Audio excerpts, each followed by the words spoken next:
Hi there, and welcome to Ivy League Counselor's Corner. So, I began learning to crochet a few weeks ago, and I am currently working on a baby blanket for a little boy who's going to be born in August.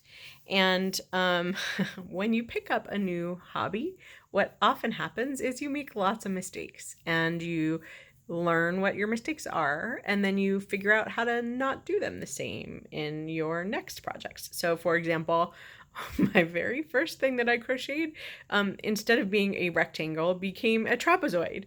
And what I figured out was that I was not doing enough stitches across. Anyway, so I figured that out. So now no more trapezoids, which is totally awesome.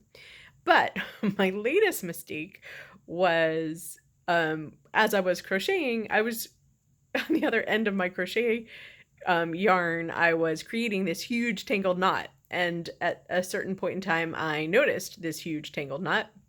And I stopped crocheting for a few days so that I could work the tangled knot. And literally, like, instead of the joyful and relaxing and soothing, stress reducing crochet, I was working this tangled knot. And it was 10 times bigger than this while I was working it. And I just had this moment the other day while I was on the phone with my sister, I think it was, where I just realized I don't have to work this knot anymore. I don't have to untangle it all the way. Like, who says I have to? What is that about? I guess I didn't want to quit. But I had this moment where I just realized I could cut that thing. And I did. I just cut it. I cut it right out and I tied the two ends together. And like, what an incredible relief.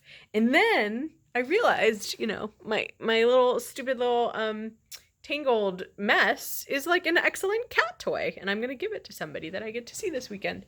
So like, win-win on every level. And then I started thinking about, why did it take me so long to decide that I could cut that thing? Why did I think I had to do it the hard way? And then, of course, there were lots of answers to that question. But what I want to encourage you with is, do you have anything in your life that you keep working and it's just an exercise in frustration and it's a waste of time and it isn't joyful? The process is not fun, and the end product might be something you could get to faster if you just develop a workaround. Do you have anything like that? And if you do, what keeps you from just doing the shortcut? I know there's like this idea, this value that we're not supposed to do shortcuts, and right, you're supposed to like work things all the way through and not give up and not quit. But I think sometimes we should learn that we should use a shortcut. Not should. Should's a bad word. Whenever you say the word should, it means that you're wrong in some way. There's actually a psychological expression, shoulding all over yourself. So let me reframe that.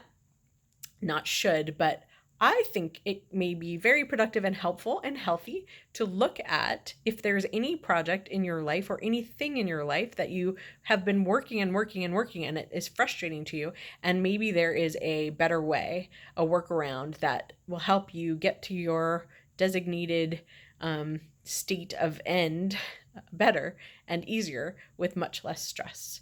And if there is, consider the costs in doing it that way instead. And if they're not very high, I mean, for example, I still have a ton of yarn and I have one more like this too.